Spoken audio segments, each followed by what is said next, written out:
Hi, welcome to Automotive Appreciation Part 2. In this section we will cover camshafts and valves. There are various layouts for the camshafts. Early engines had the camshaft at the bottom of the engine. The valves were operated by push rods via rocker arms, hence the name push rod engine. An advantage of this design was that it was easy to lubricate the camshaft with oil. However, at high speeds, the rods were prone to loose contact with the cams due to their inertia. Sohc, single overhead cam. In this design, the camshaft was relocated to the top of the engine and driven by a timing chain or belt. One camshaft was used to operate both the inlet and exhaust valves via rocker arms. In a DOHC or dual overhead cam, separate cams were used for inlet and exhaust valves. With a non-interference engine, the valves do not extend into the path of the piston. If the timing belt breaks, it will not result in damaged valves. With an interference engine, the valves extend into the path of the piston. If the timing belt breaks, it will result in damage to the valves.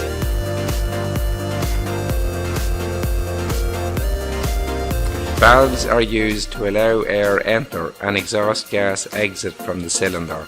They are opened by the lobe on the camshaft and closed by spring pressure. Usually inlet ports are larger than exhaust ports, as it is more difficult to get air into the cylinder.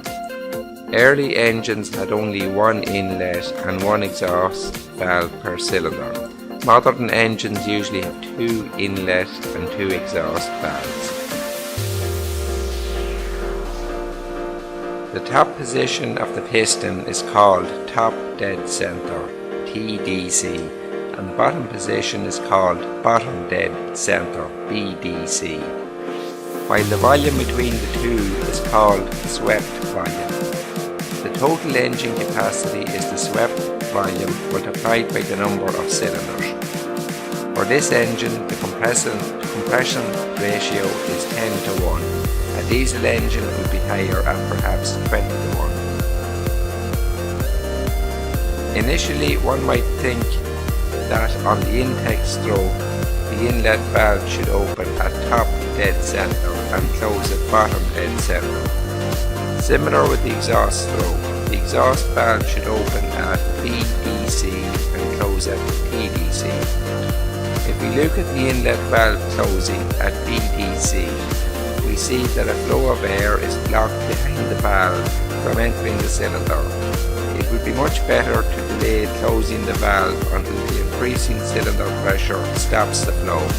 Then we get more air into the cylinder.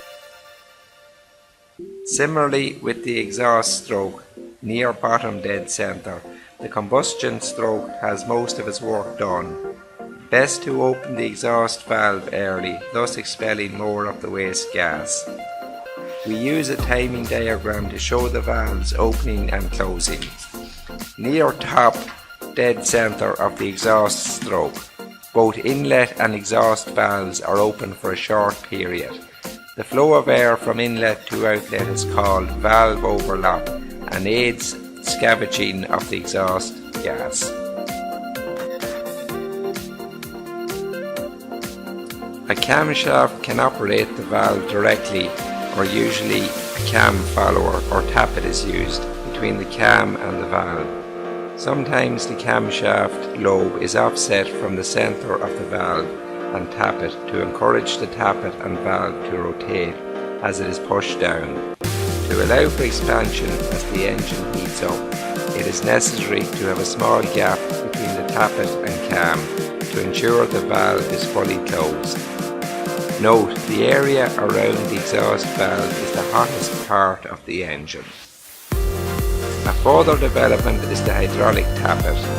This tappet is extended by high pressure oil through a non-return valve The tappet will occupy the available space between the cam and the valve, thus eliminating any noise as the cam strikes the tappet.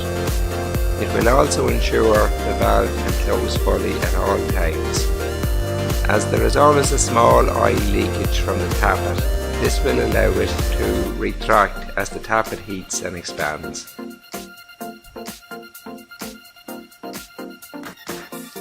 By manufacturing different type cams, engine manufacturers were able to design engines for high efficiency or high power.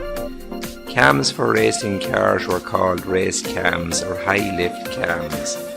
By altering the lobe profile, they would open the valve earlier, further and for longer, usually at the expense of fuel consumption.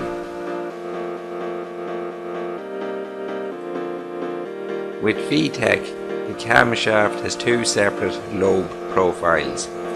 The valve is in contact with the blue rocker arm.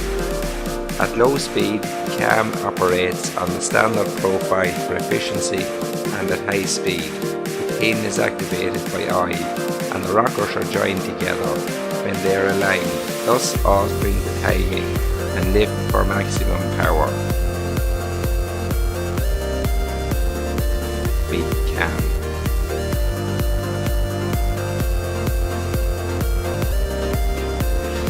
A further development was VTEC. This uses a system where the position of the cam relative to the pulley can be adjusted, thus altering the valve timing for power and efficiency.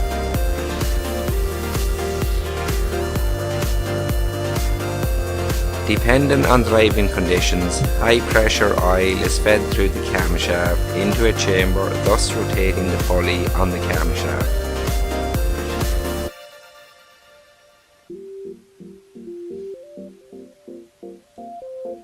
When the oil is released, the cam advance is removed.